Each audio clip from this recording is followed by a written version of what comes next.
الحمد لله رب العالمين والصلاة والسلام على سيد المرسلين وخاتم النبيين وعلى آله وأصحابه الطاهرين كلهم أجمعين. قال الله سبحانه وتعالى في القرآن الكريم وفي الفرقان المجيد بعد أعوذ بالله من الشيطان الرجيم بفضل بسم الله الرحمن الرحيم. إن الله يأمركم أن تؤدوا الأمانات إلى أهلها وإذا حكمتم بين الناس أن تحكموا بالعدل إن الله نعم ما يعظكم به إن الله كان سميعا بصيرا. وقال رسول الله صلى الله عليه وسلم لا إيمان لمن لا أمانة له.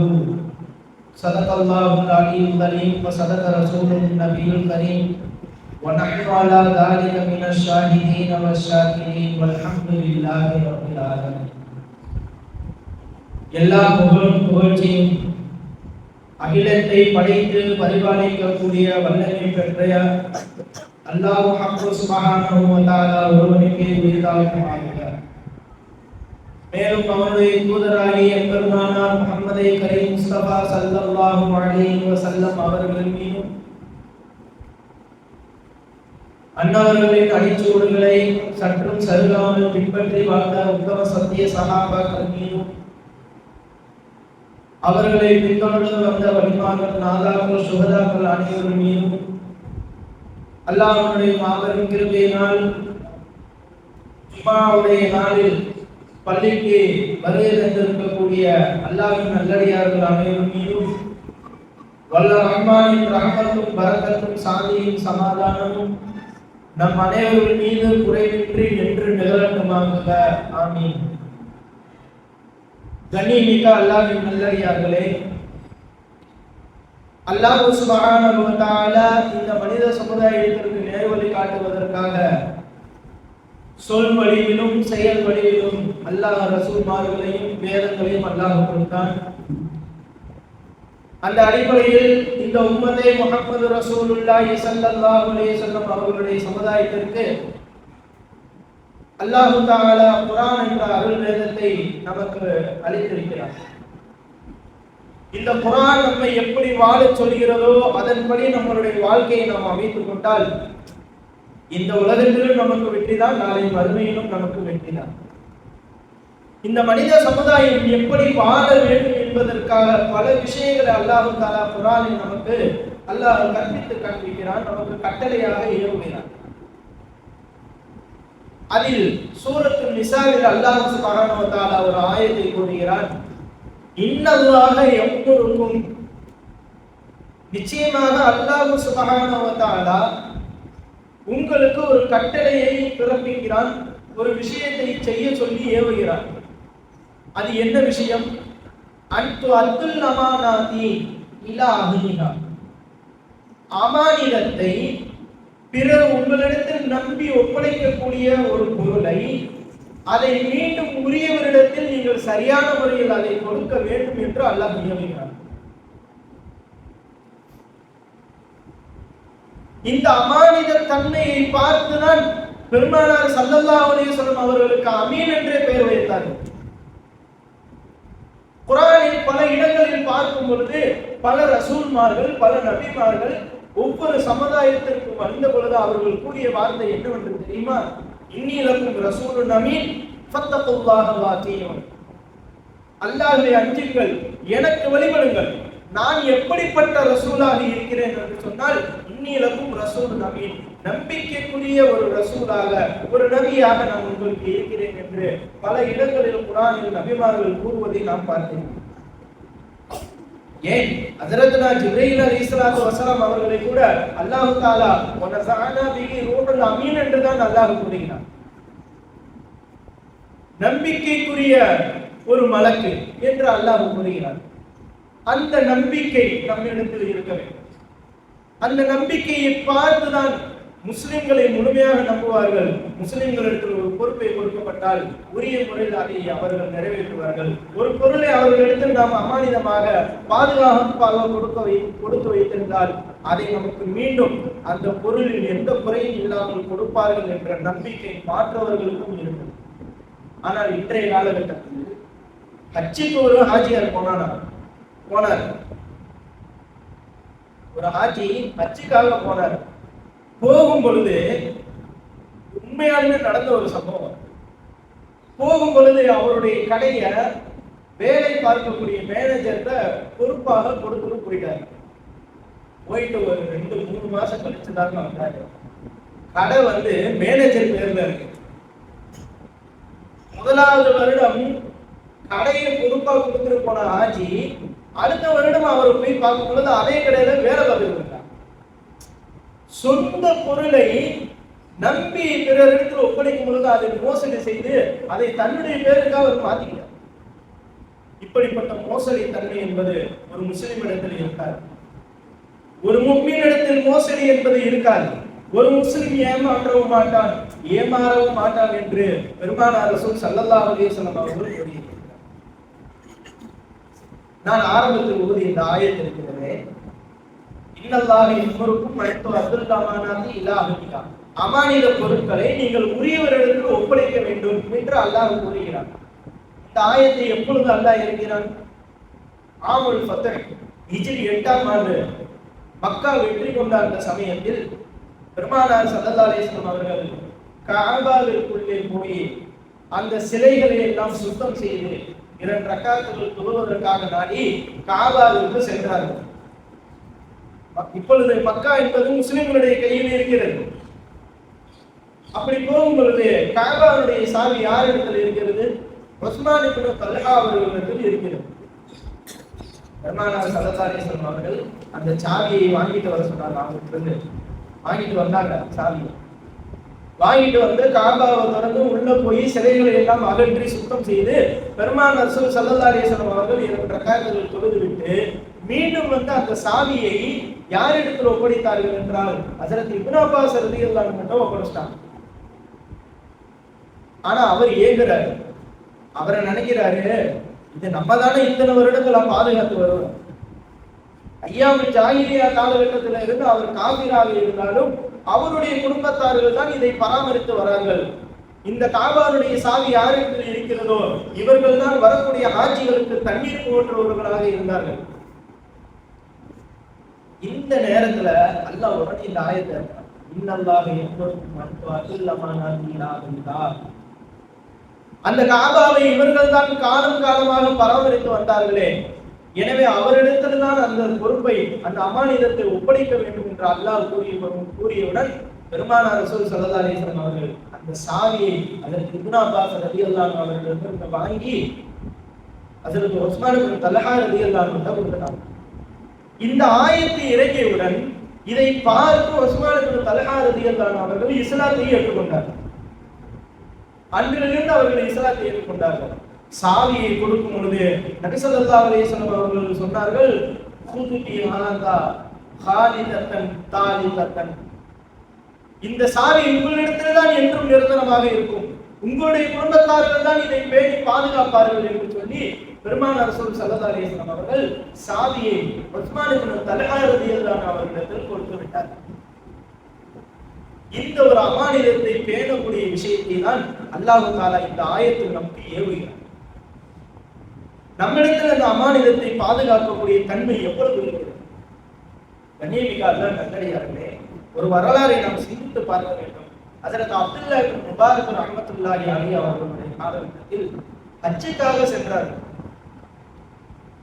அப்பொழுது ஹஜ்ஜுக்காக போன பொழுது மக்கால இருந்தாங்க. அப்போ ஒரு மார்க்க சட்டம் எழுதுவதற்காக வேண்டி பக்கத்தில் உள்ள ஒருத்தர்கிட்ட பேனாவை இளவலா வாங்கி எழுதினாங்க.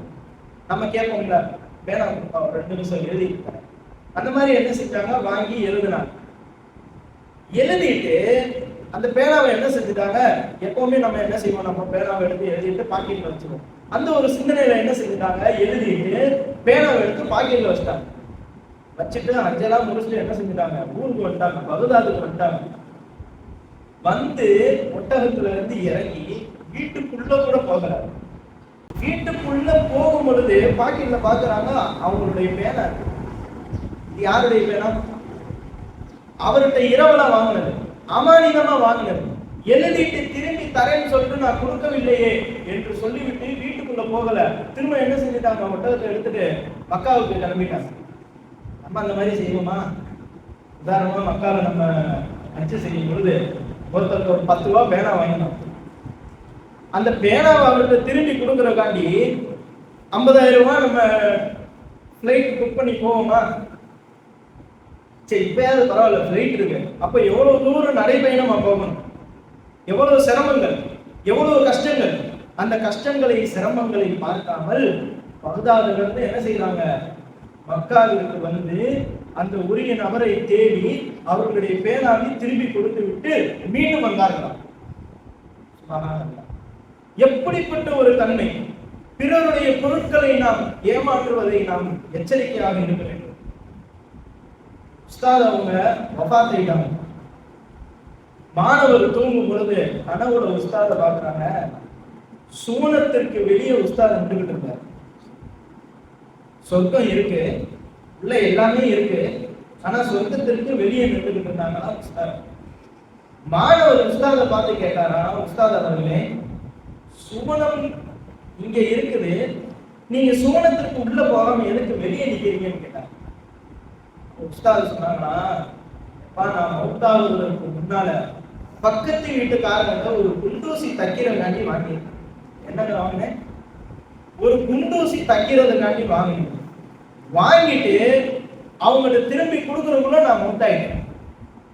இப்ப அமானிதமான ஒரு பொருளை நான் திரும்பி ஒப்படைக்காததன் காரணமாக சுவனத்திற்கு உள்ளே செல்வதற்கு எனக்கு அனுமதி கிடைக்கல.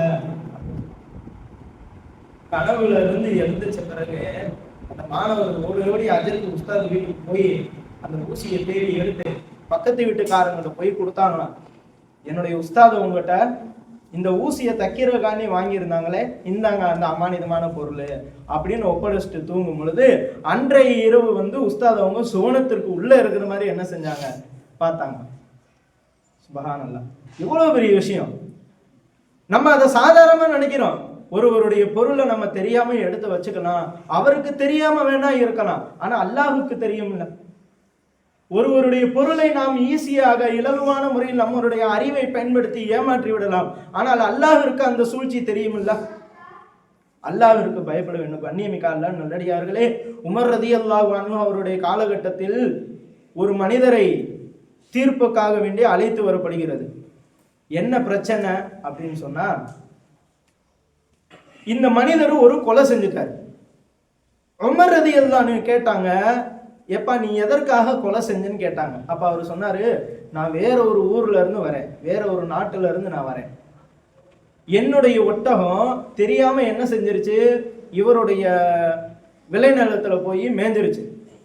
அதை பார்த்துட்டு உடனே அவர் என்ன செஞ்சிட்டாரு, அந்த ஒட்டகத்தை வெட்டிட்டாரு.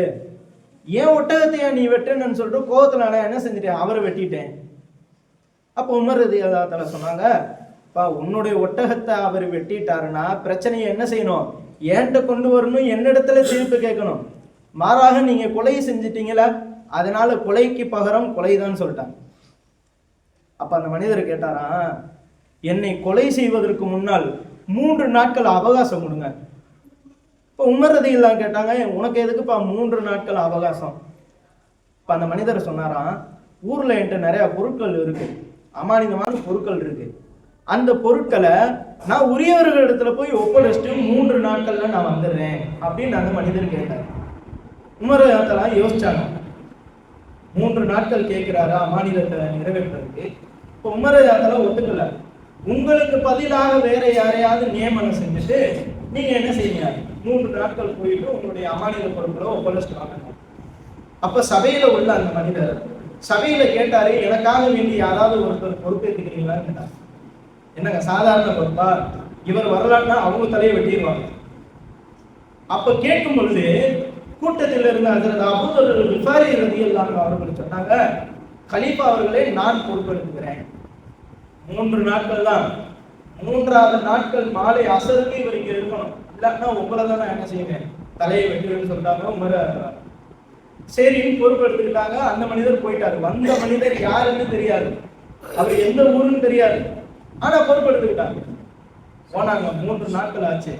3வது நாள் மாலை பொழுது ஆகும் பொழுது எல்லாரும் நினைச்சாங்களாம், போனவர் கண்டிப்பா வரமாட்டாரு, அபூதர் ரலியல்லாஹு அவங்களுடைய தலைதான் இன்னைக்கு வெட்டப்பட போகுது அப்படின்னு எல்லாரும் நினைச்சுக்கிட்டாங்க.